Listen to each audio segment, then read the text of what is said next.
샬롬, 이 시간 말씀과 동행하는 성도님들을 축복합니다. 오늘 세상에 할 일 많아서라는 제목으로 말씀 나누겠습니다. 예수님의 변모 사건은 성육신, 십자가 순환, 부활, 승천과 더불어 예수님 생애 5대 사건으로 불릴 만큼 중요합니다.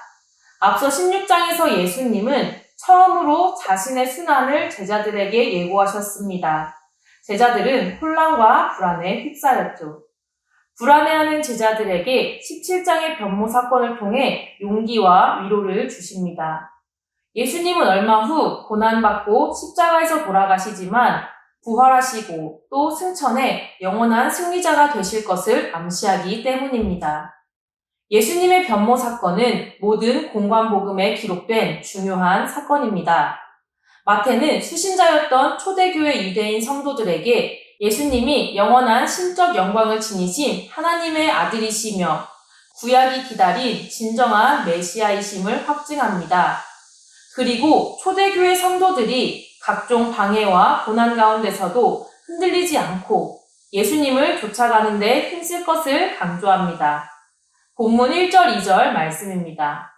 엿새 후에 예수께서 베드로와 야고보와 그 형제 요한을 데리시고 따로 높은 산에 올라가셨더니 그 앞에서 변형되사 그 얼굴이 해같이 빛나며 옷이 빛과 같이 휘어졌더라. 예수님은 베드로, 야고보, 요한만 따로 데리고 높은 산으로 가십니다. 그것은 율법의 증인으로 요구되는 적정 숫자인 2~3명을 맞춘 것입니다. 2절에서 변형대사로 번역된 헬라어 원형 모르페는 내면의 영적 변화까지도 변화된 본질적 변화를 의미합니다. 이는 예수님이 외형적으로는 죄의 육신을 입었으나 내면적으로는 전혀 죄가 없으신 신적인 영광을 가진 분임을 설명합니다. 모세의 얼굴빛이 하나님의 영광을 투영한 빛으로 인해 수건을 덮어 가려진 빛이라면 예수님의 얼굴빛은 몸 자체에서 빛나는 신적 영광이었습니다. 예수님의 얼굴빛과 흰 옷은 예수님의 신성을 나타내며 하나님 나라에 계실 때의 모습입니다. 따라서 예수님은 자신이 부활해 주시며 승천해 온 세상을 다스리시는 통치자심을 보여주신 것입니다. 또한 앞으로 제자들이 어떤 고난과 핍박을 당해도 영광스럽게 부활하실 주님을 소망하며 이겨내도록 위로와 용기를 주십니다. 우리는 예수님의 영광의 빛을 받은 빛의 자녀들입니다.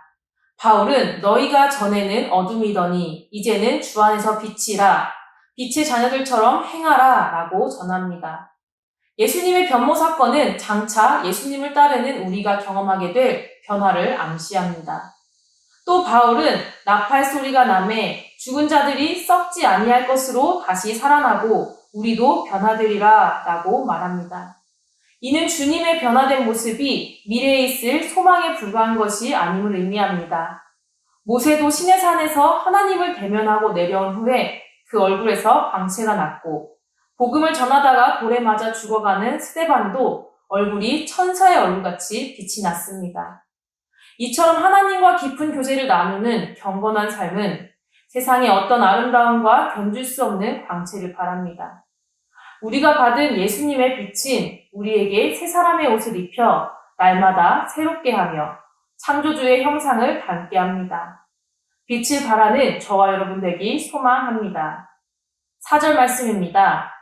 베드로가 예수께 여쭈어 이르되 주여 우리가 여기 있는 것이 좋사오니 만일 주께서 원하시면 내가 여기서 초막셋을 짓되 하나는 주님을 위하여 하나는 모세를 위하여 하나는 엘리야를 위하여 하리이다.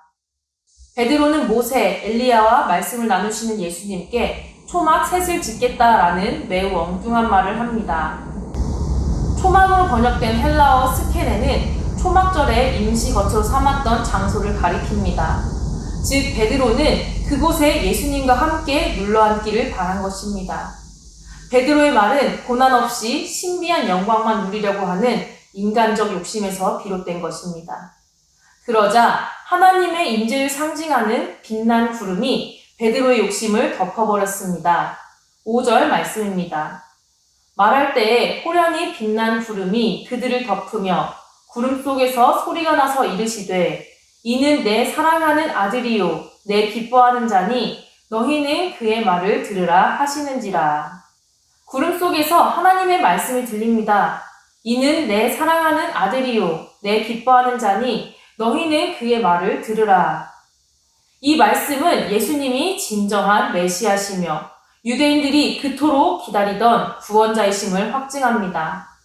8절에 오직 예수 외에는 아무도 보이지 아니하더라. 또한 예수님이 구약의 가장 위대한 인물인 모세나 엘리야를 능가하는 분이며 모든 사람이 고대해온 메시아이심을 하나님이 보증하신 것입니다.